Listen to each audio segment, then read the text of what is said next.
Hello, everybody. How you doing tonight? It's mid-January. I haven't made a video in a while, but okay. This is a Sansui AU-D5. Um, it's 65 watts per channel, and it has an older sister, the AU-D7, that looks exactly like it, pretty much, except maybe different color lenses over here. But everything else is the same. It's hard to tell them apart.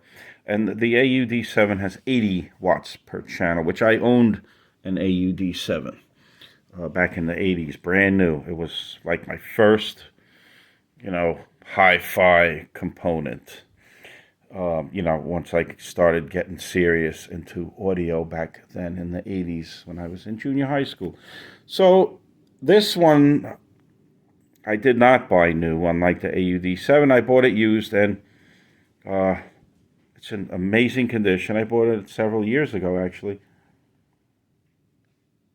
So the only thing wrong with this is, ta-da, the incandescent bulb that works the right wattage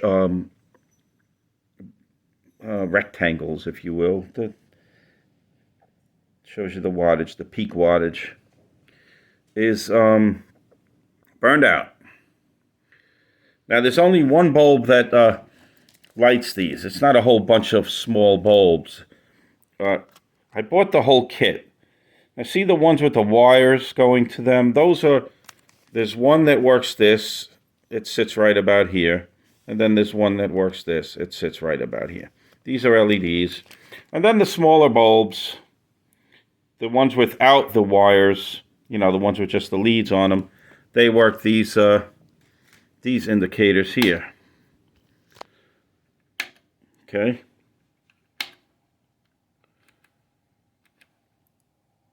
Try to get a good shot of that. It's hard to tell, but they're orange on this unit. On the AU-D7, when I had the AU-D7, they were yellow. So, phono moving magnet, phono moving coil. So my tuner light is out. The rest of them are working. Okay, so that's all that's wrong with this. Let me show you the back really quick. This is the AU-D5. Good stuff.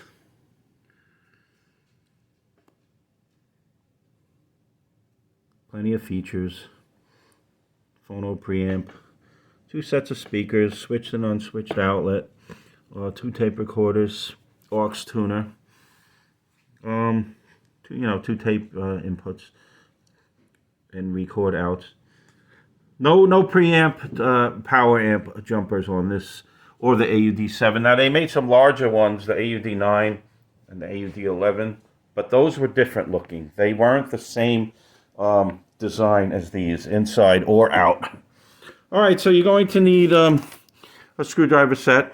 Nothing this elaborate, but there are 3 Phillips screws on each side of the case. Any on the back? Yeah, there's one here. I don't know if that's blurry or not. And you're going to need soldering iron, solder, wire cutters. These are a little bit overkill, but they'll get the job done. Bag of bagels. Oh no, that's not for now. That's for the morning. Okay, so anyway, we're going to take this apart and change the bulb. I'll be back in a bit. Incidentally, these screws are long because these units came with plastic rack mount handles. So that's why these screws are pretty long. You can use the same screws when you mount the rack mount handles. They came with the unit, but I never used them. I still have them, actually. Okay, so here's what the inside looks like. Now don't play with electronics unless you know what you're doing, because you can get electrocuted, and it's very serious. Okay, I'll turn this around. You can see There's the bulb that's working, and there's the one that's not. So I'm just going to splice into these two wires here and make a repair. There's no need to pull this board out and find out to where those wires are soldered directly in the board. I'm just changing a bulb right now. You know, if you want it to be like original, then you'd have to pull this board out and see where the two wires are going there, but I'm not doing that tonight. And the other thing is, over here, if you see this vertical board, yeah, this board here, with that Phillips, let me put the light on. This board here, this vertical board with the Phillips screw head right there in the center, those are the individual lights for the front here. Those are these. Those are how you get to these lights. So to change those, you have to pull that board out, get access to it. It's a little bit entailed, but it doesn't look like it's too horrible. And all the bulbs are simply soldered in onto the other side. I put the light on, but that's another video. So that's how you change the individual lights. Okay? Right there, that board. And to change these, simpler, much simple. They're right here, easily accessible. Okay, I pulled the back off the AU-D5, 6 screws right here. Here's the back, because I wanted to see where those wires ran. And if you look down here, do you see the 2 white wires and the 2 blue wires? They just go to these little terminals on this circuit board, okay? So if you wanted to undo the wire harness and you know, unsolder the bad bulb from here, you could certainly do that and run it off the top, run it to the top. But I'm going to splice in so I don't have to undo all the wires because I'm a little pressed for time. It will be just as reliable splicing in, you'll see. But if you did want to, you can. These bulbs are in parallel. They're running directly off a winding of the transformer, and I think they get around 8 volts AC. So here's the board here. This board, I believe these 2 little potentiometers might be for adjusting the meters, but I'm not 100% sure. So here's what this amplifier looks like from the back. Your 4 power transistors are here. 1, 2, 3, 4. They're tucked away. There's thermal paste mounting them to this black metal heatsink. Okay, so I'm going to, I just wanted to show you what this looked like underneath. Pull back a little bit. Incidentally, get your DMM and make sure the capacitors are completely discharged in here. They're on this board, the power supply board. And you'll just have to find out where they're located on this board. So I'm going to have to do that and then just make sure they're discharged because it's been a while. But it's always safe to check with your meter where the capacitors are located and just make sure they're at 0 volts because you don't want to get zapped. And that's this board. I'll go slow.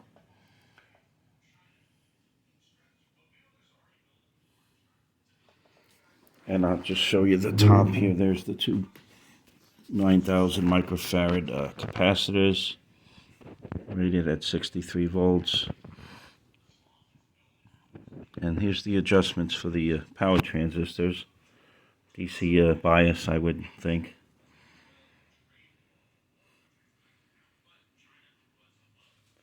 Okay. I'm going to cut now. Thanks. Okay, everyone, I located the capacitors. If you look here, I'm just going to put the light on. I'll point with the probe. Here's ground right here. There's a bus bar going across, and you'll see the capacitor was right here. You see the black thing in the hole and the black thing in the hole. So I'm going to turn the amp on, and we're going to see how much voltage is on these capacitors. And my cameraman is going to be careful also. Okay. cameraman.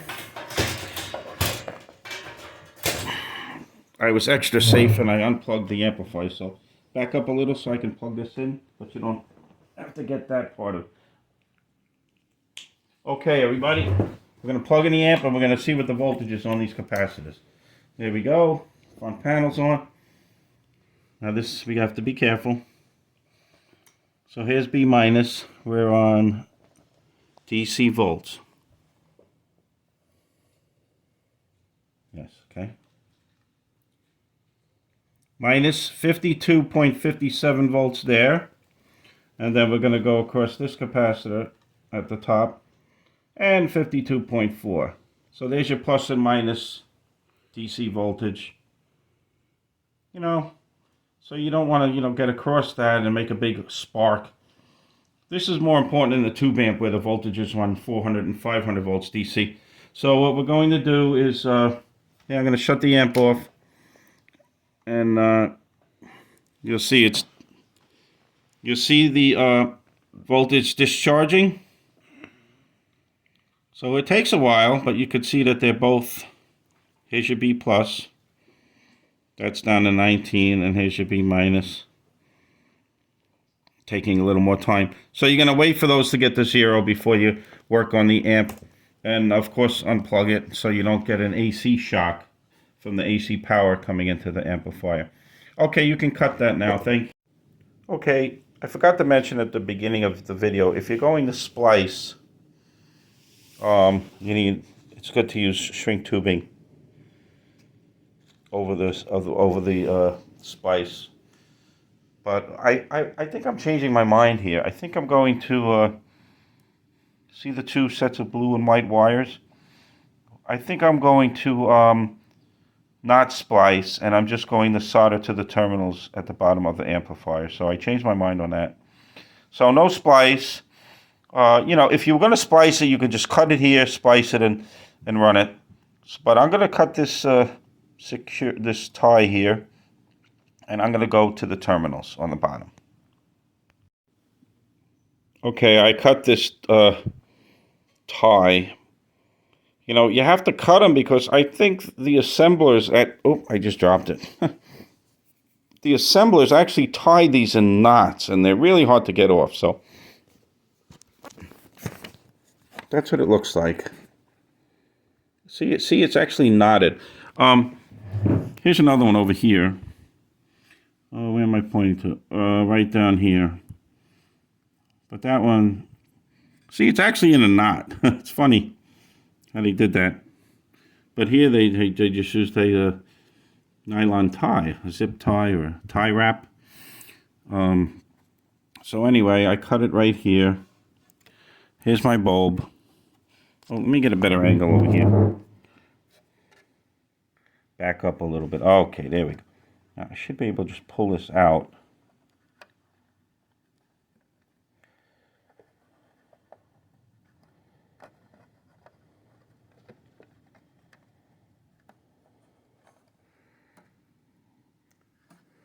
Okay. That's not working. It's stuck, see?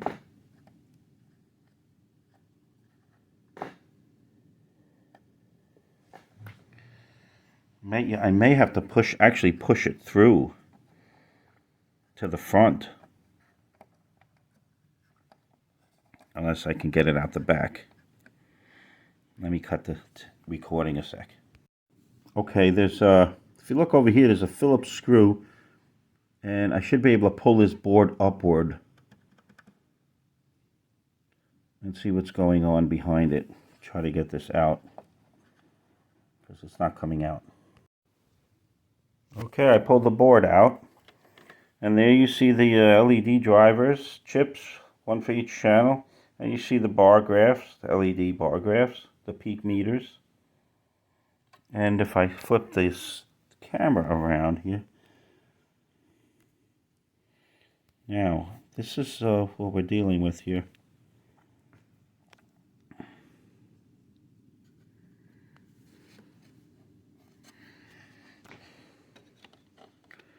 The bulbs, here's this acrylic or plastic housing And the bulbs are inside. Yay! Oh.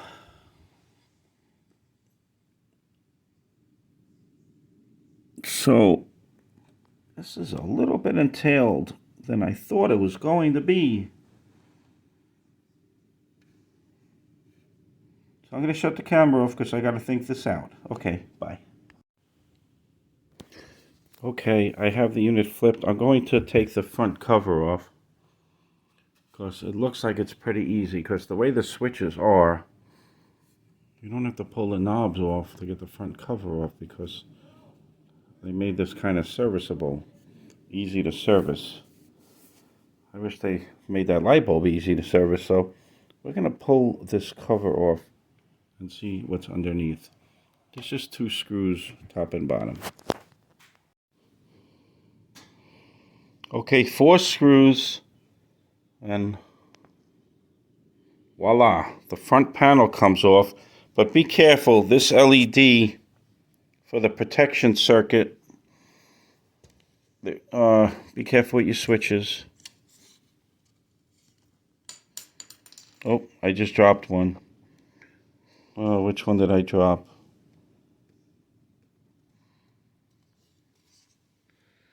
Let's see. Oh, the power button. I dropped the power button. Okay. I'm going to have to get that. It's on the floor. So, be careful. This LED, your power protection LED, there's a connector here that you got to unplug, okay? I accidentally just pulled it out, but it's not a locking connector, so it just came right out. So, getting back to the meters, there's a screw here, right here, that will allow me, hopefully, to get that bulb out. So I'm going to take that screw out and see if it'll enable this to come off, so we can get to that incandescent bulb. Incidentally, most LEDs have one long lead and one short lead. I don't know if you could see that. Yeah. The long lead is typically the anode, and the short lead's the cathode. So I'm going to bet that the red wire goes to the long lead, okay, and the white wire goes to the short lead. So we're going to check that when we put everything back together. Okay. Okay, that's my LED flashlight falling. So this screw here, unscrew that one, and look, this whole thing drops down, see? So you won't be able to drop it down from the back. You have to take the front panel off, because you see these little tabs here? Once you take that screw out, you can drop the tabs down. And now we have clearance. Clarence? I know, my voice could put you to sleep, I've been told. But okay, so let's continue. We're getting there. Now, a good friend of mine said, oh, you should replace all the bulbs. And, you know, he's right. He's always right. Well, I'm right too sometimes. And you know who you are. I'm not going to mention his name. But anyway, so now, voila, you can get to the front of the bulb right there. Oops, right there. And the bulb gets pushed through the front, okay? Here, oh, here's a better shot. Yeah, see that little bulb right there? You can't just pull it out the back. You have to push it through the front. Why did they do that? So I'm going to do that. Just going to push it through the front. First I'm going to cut the wires, then push it through the front. Incidentally, you know, I'm putting incandescent bulbs in here. You can go LED. You know, I've done that before, but this one I just wanted to use incandescents. And if one bulb is out, odds are the other one's going to go pretty soon. And then I'd have to take this whole thing apart again. So just replace them both, okay? Just like your headlights in your car. If one goes, you know, everything is rated in hours. So one is not going to, you know, by a miracle last 3 times as much as the other one. These things are designed to last only so long, and then they're going to burn out. So I'm going to replace both these bulbs. And there you go.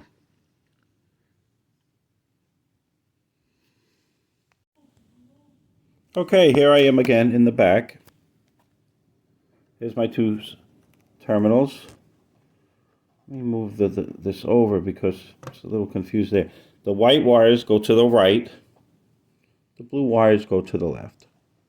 Right white, blue left. Here's a tie wrap. I'm going to cut right here, this zip tie, because I'm going to route the new wires the same way. So I'm going to get my iron and unsolder these wires. I'm going to pull them through, pull the bulbs out through the front. Then you have to put the new bulbs through the front, route the wires, and solder them in the back. White wires are out. Here they are. Now they are wrapped, so gently heat them and pull them through. Try not to heat them too much, because then you're going to have to resolder this terminal in on the other side of the board. You'll actually unsolder this if you heat it up too much. There's a little strand of wire in there that I'm going to have to get out. Okay, I'm going to do the left side now, unsoldering. So you basically place your iron here and you gently pull the wires out. That's how I'm taking them off. Okay, here's the bulb. I pushed it through from the back, so you push that way and it comes out. Now there's a silicone sleeve here that I betcha you have to reuse. Otherwise the bulb's just gonna flop around in this holder here. So I'm going to have to slide this sleeve off and put it on the new bulbs. It's about 1/8 of an inch from the top of the bulb. Slide it on. Do it in the same direction, so it'll go back to where its resting place, final resting place will be. Well, not so much final if I'm going to be changing these in another 5 years.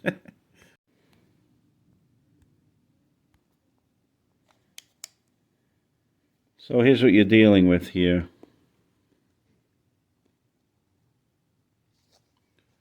And you're going to push the bulb through. And here's the replacement ones. Looks like the diameter is a little small. So I might reuse that silicone sleeve. Okay. Oh, and the bulbs have to be, once you push the bulbs in from the front, the wires have to go through these holes. Okay, for the right channel and the left channel. Don't forget to do that. Okay, I'm just going to clean out these holes here. Now I'm going to use a product called Solder Wick. It's great. It's got flux in it. It's just braided copper, and so I'm going to rest the solder wick on top of the terminal, heat it up, and the solder will get absorbed into the braid. It will wick away, and this way I'll clear the solder out of the left terminal. The right terminal's clear, but I'm going to wick both of them.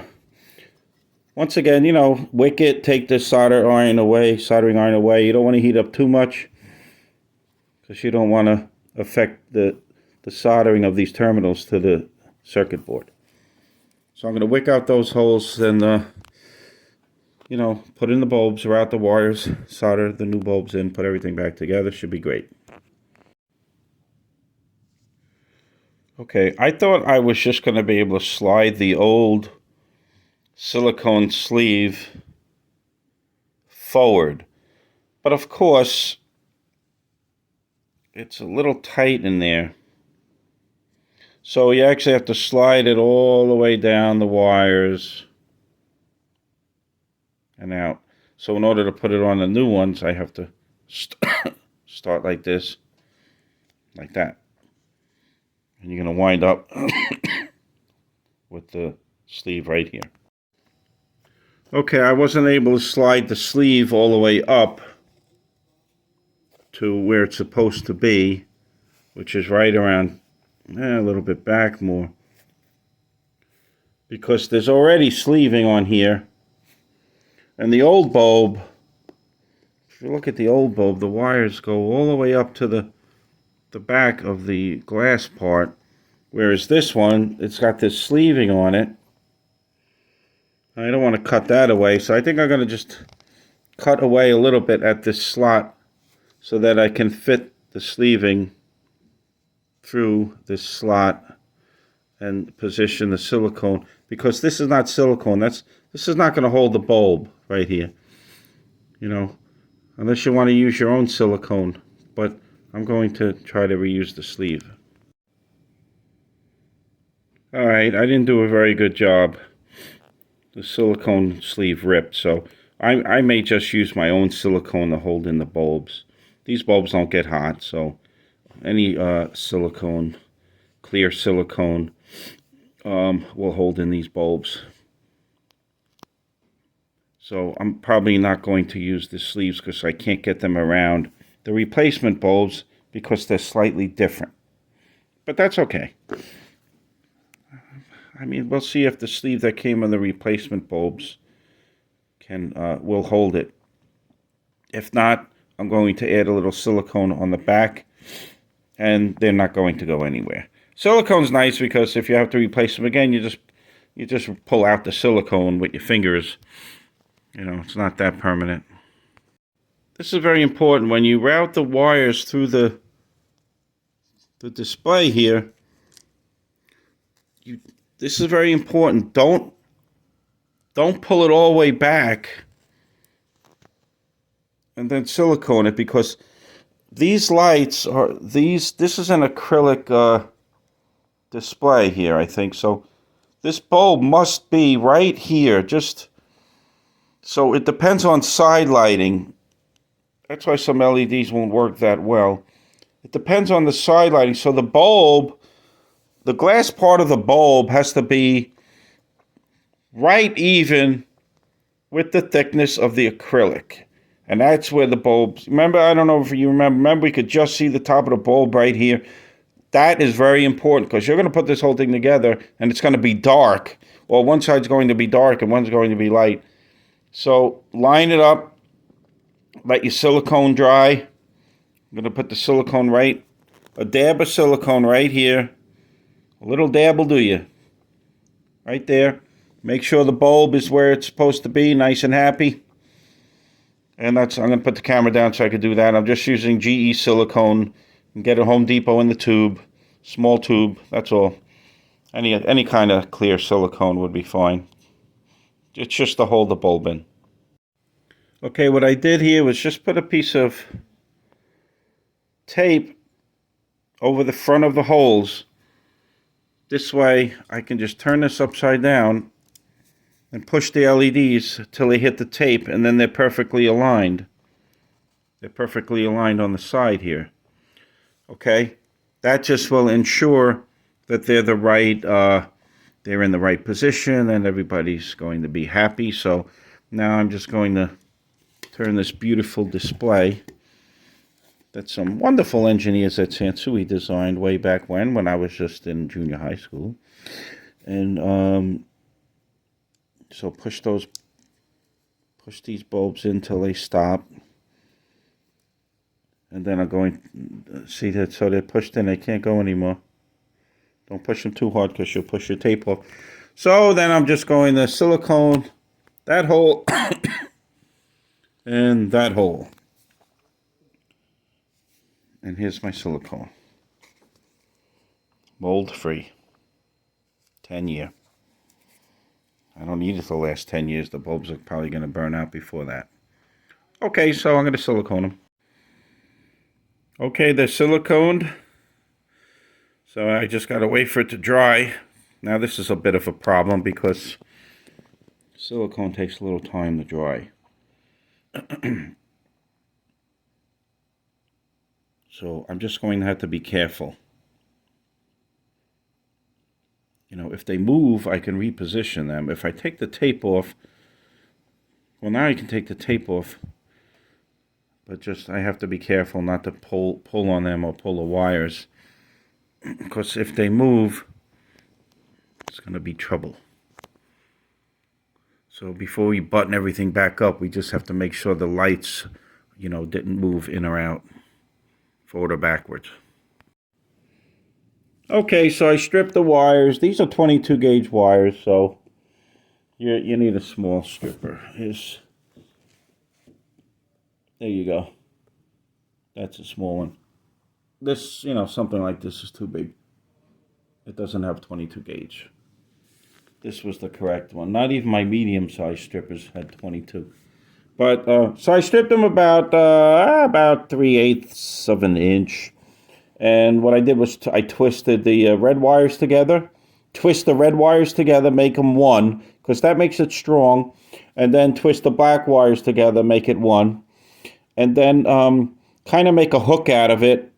Hook it into the hole of the metal terminal, the terminal that's on the circuit board there. Hook it in and then squeeze it. So it's not going to move when you solder it. You squeeze it and it holds, and then you just solder it, and there you go.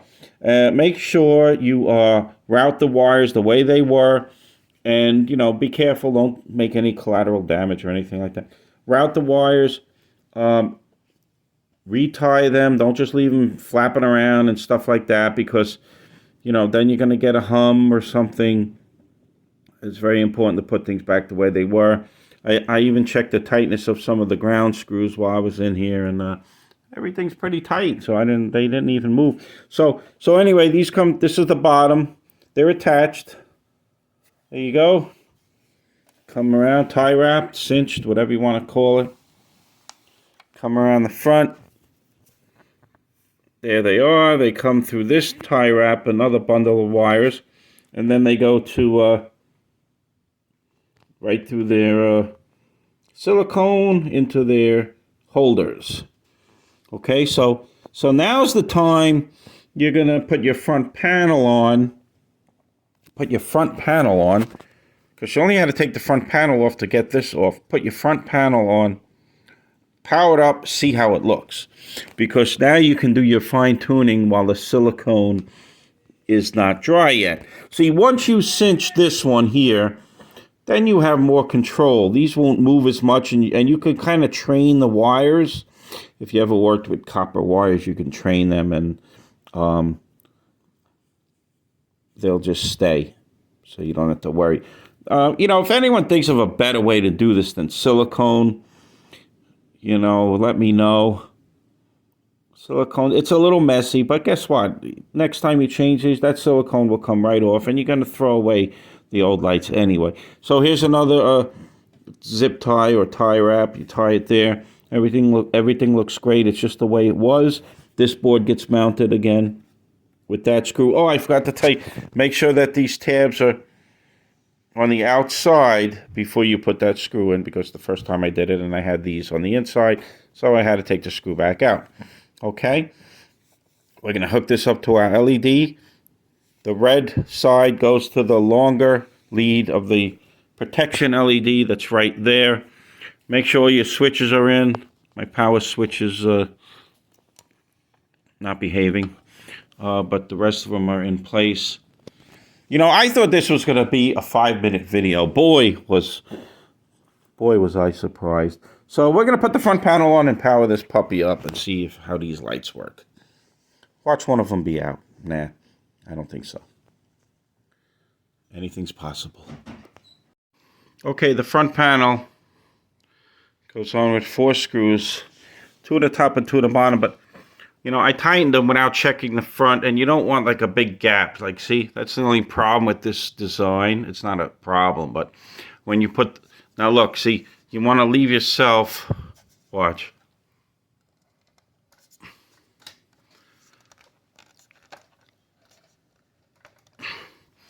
I just pushed it down, and I'm sorry, I can't hold the camera and do it, but basically you want this to be concentric, and you don't want a big gap on one side of these knobs and the small gap on the other. So basically line up the front and then tighten the screws. Put all the screws in semi-tight.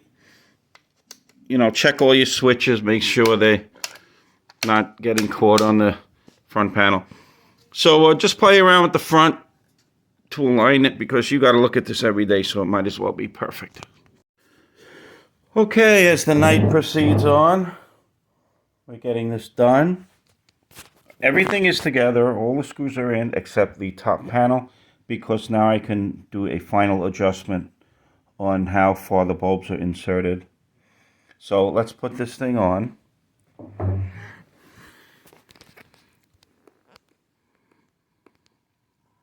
See what she looks like. Sansui AU-D5 or AU-D7, very similar.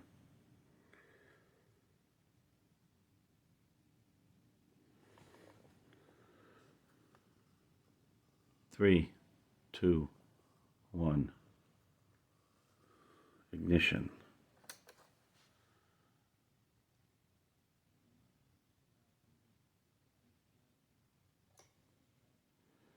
That is beautiful. Now, you got to remember, I've had one of these new, AU-D7. This is the 5. AU-D7, I think, has a bigger heat sink. It has two 12,000 microfarad caps. This has two 9,000 microfarad caps in the power supply. AU-D5 is 65 watts per channel. AU-D7 is 80. And this is exactly how they should look. I'm very happy. These cameras are horrible in these phones, but there you go. Now, you know, if I put the top on and these things move overnight before it dries, well, I can always readjust it. It's just a matter of taking the top off and either pulling the bulbs out a little bit or pushing them in. That's all I got to say for tonight. I'm very happy with this, though I haven't listened to it in a while. I don't know what today's date is. 13th or 14th of January. I'm going to check the calendar. Hold on. Yes, today is the 14th of January. I'm in Long Island, New York. That's where I live. And it's going to be a very cold day tomorrow, January 15th. So, but that's why I fixed this, because I could just stay inside and listen to music all day, because it's going to be freezing out. All right, everybody. Any questions, let me know. Oh, let's take a look at the back view there. There's the lights.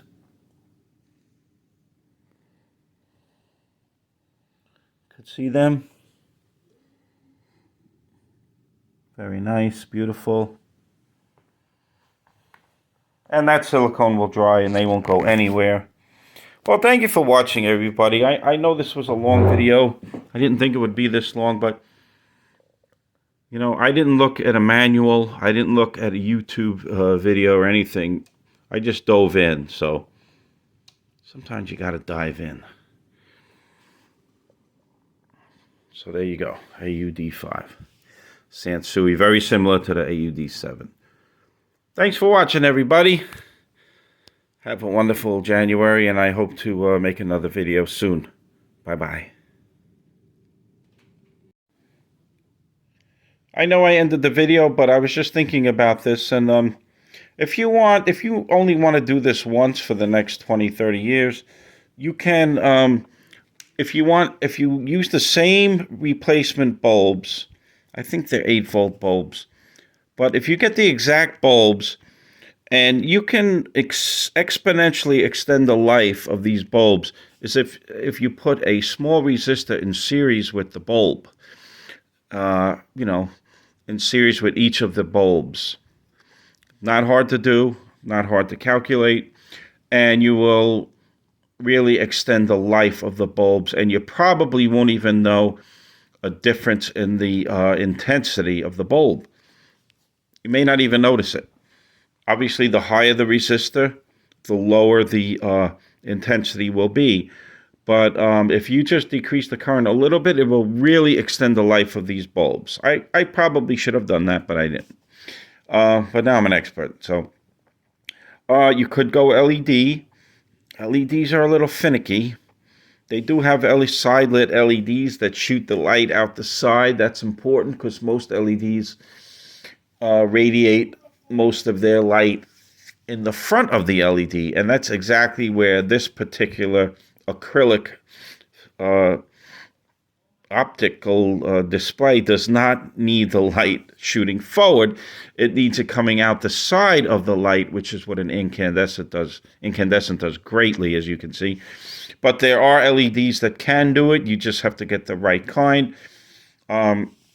Most LEDs are unipolar, so you have to use a diode and a resistor in series with the LED, because just to make it happy, use a white LED, because that's what this display is looking for, a white light. I don't know what else to say. That's just a few pointers there. Any comments, let me know. Thanks for watching, everybody. Bye-bye.